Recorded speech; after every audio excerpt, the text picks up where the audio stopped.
Good morning everyone. In the previous class, we were doing the chapter 5, the ashes that made trees bloom. And we were on the last page of the chapter.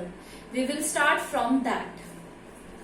So, the story so far is that कि उन्होंने एक रीदर्ड tree को क्या किया, उस perfume spray किया और उसमें क्या निकली, सडनली फ्लावर्स आने लगे and they turned into a blossom tree. और जो कोविटिस कपल था he did the same, but उसकी जगह क्या हो गए, फ्लावर्स की जगह वर्म्स अपीयर हो गए, कीड़े अपीयर हो गए थे.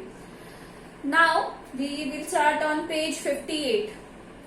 Now in the days of the daimyos के दिनों में, डायमियोस कौन होते हैं, Japanese landlord. It was the custom, ये एक तरीके की क्या थी, प्रथा थी, कस्टम था, that when there landlord passed by, जब लैंडलॉर्ड वहां से जाएंगे या किसी के घर के पास से जाएंगे, for all the loyal people to shut up there high windows. जितने भी लॉयल, जो वफादार लोग थे, वो अपनी जितनी भी ऊंची विंडोज है उनको क्या कर देंगे, बंद कर देंगे. ये कस्टम था एक तरीके का. They even pasted them fast with a slip of paper. Even वो उनको अगर बंद नहीं हो रही है तो उसको पेपर से क्या कर देंगे, कवर कर देंगे. So as not to commit the impertinence of looking down at his landlordship. मतलब नीचे नहीं देख पाए. impertinence मतलब होता है ऊपर से नीचे की तरफ देखना. आपने ऊपर से देखते हैं हम जब ऊपर वाली खिड़कियों से, तो लोग जो है नीचे दिखाई देते हैं. तो उनके लैंडलॉर्ड वो ये नहीं चाहते थे कि कोई भी उनका स्लेव या लॉयल पीपल है वो ऊंचाई से उन्हें देखे. All the people along the road would fall upon their hand and knees and remain prostrate until the procession passed by. Procession मतलब होता है जुलूस.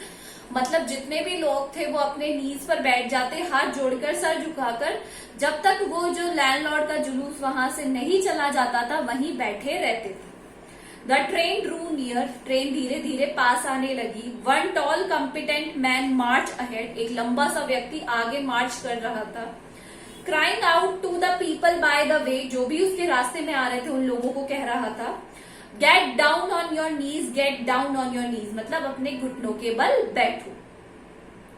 And everyone kneel down while the procession was passing, और ये जुलूस जा रहा था तब सारे लोग अपने नीज पर नीचे बैठ गए.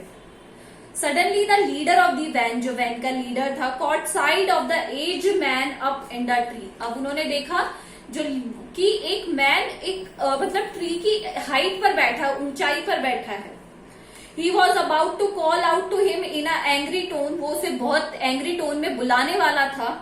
But suddenly seeing he was such an old fellow, उसे लगा कि ये बहुत ही बूढ़ा व्यक्ति है. He pretended not to notice him and passed by him. उन्होंने pretend किया, चलो जाने दो, और he just passed by him. So when the Daimos palanquin drew near, palanquin is van, जब लैंडलॉर्ड की वैन पास में आने लगी, the old man taking a pinch of ashes from his basket, उसने जो ashes की, जो राख की अपनी बास्केट में से उठाई कुछ pinch, scattered over the tree, और किस पे फैला दी, ट्री के ऊपर. It in a moment it burst into blossom, और इतनी देर में, एक मिनट में वहां पे फ्लावर्स हो गए. The delighted daimyo ordered the train to be stopped and go out to see the wonder. जो daimyos थे उन्होंने एक ऑर्डर किया कि just stop the train and he wanted to see that कि ये miracle कैसे हुआ, ये wonder कैसे हुआ. Calling the old man to him, he thanked him and ordered presents of silk robes, sponge cakes, fans. और उन्होंने उसको बुलाया, जो ओल्ड मैन था, जो काइंड मैन था, उसे बुलाया और उसे बहुत सारे क्या दिए, गिफ्ट दिए. फॉर एग्जाम्पल सिल्क रोब्स दिए, स्पंज केक दिए, and fans and other rewards to be given him, और बहुत सारे अलग अलग रिवॉर्ड्स दिए. He even invited him to his castle, और अपने किले पर भी उन्हें क्या किया, अपने पैलेस में भी उन्हें इन्वाइट किया. So the old man went gleefully home to share his joy with his dear old wife. और वो gleefully बहुत खुश होकर अपने घर गए ताकि वो ये चीज अपनी वाइफ के साथ क्या कर सके, शेयर कर सके. But when the greedy neighbor heard about it, again जो greedy neighbor था, जब उसने उसके बारे में सुना, he took some of the magic ashes and went out on the highway. उन्होंने थोड़ी सी ऐश ली उसने और वापस हाईवे चला गया. There he waited until a daimyo's train came along, और उसने वेट किया कि कोई डायमियोस की क्या है, ट्रेन आए किसी लैंडलॉर्ड की. And instead of kneeling down like the crowd, और घुटनों के बल बैठने के बजाय ही क्लाइंब द रीदर चेरी ट्री, वो एक मतलब झड़े हुए चेरी ट्री पर बैठ गया. When the daimyos himself was almost directly under him, जब डायमोस खुद उसके नीचे आए, he threw a handful of ashes over the tree which did not change a particle. उसने एक हैंडफुल, उसने तो पिंच फेंकी थी उस काइंड मैन ने, बट जो ग्रीडी मैन था उसने मुट्ठी भर के फेंका और एक पार्टिकल मतलब कुछ भी असर नहीं पड़ा उस ट्री पर. The wind blew the fine dust in the noses and eyes of the daimyo and his wife. जो ऐश थी वो नाक में, कान में, मुंह में, सब जगह चली गई डायमियो के और उसकी वाइफ के. सच स्नीजिंग एंड चोकिंग. अब क्या हुआ, जब राख हमारे, हम देखते हैं धुआं हमारे अंदर चली जाती है तो क्या हो जाता है, हम हमारे मतलब छींके आना शुरू हो जाती है, हमारा गला चोक हो जाता है. That happened with the daimyo and his wife. It spoiled all the pomp and dignity of the procession. उन्होंने जो प्रोसेशन जा रहा था पूरा जुलूस खराब कर दिया उस ग्रीडी मैन ने. The man whose business is was to cry get down on your knees seize the old fool by the collar.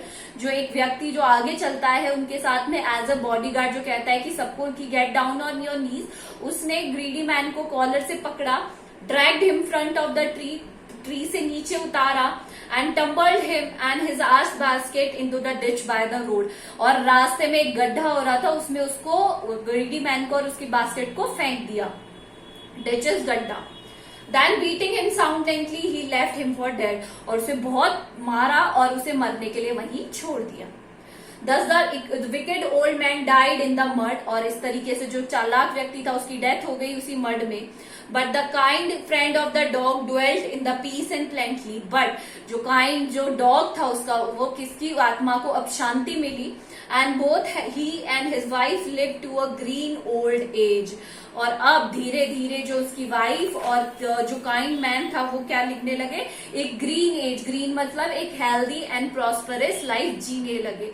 So the story is that कि जो लोग बुरे होते हैं उनके साथ क्या होता है, हमेशा बुरा ही होता है. And the people who treats other people good, they live a healthy and prosperous life. This is all for today. Thank you.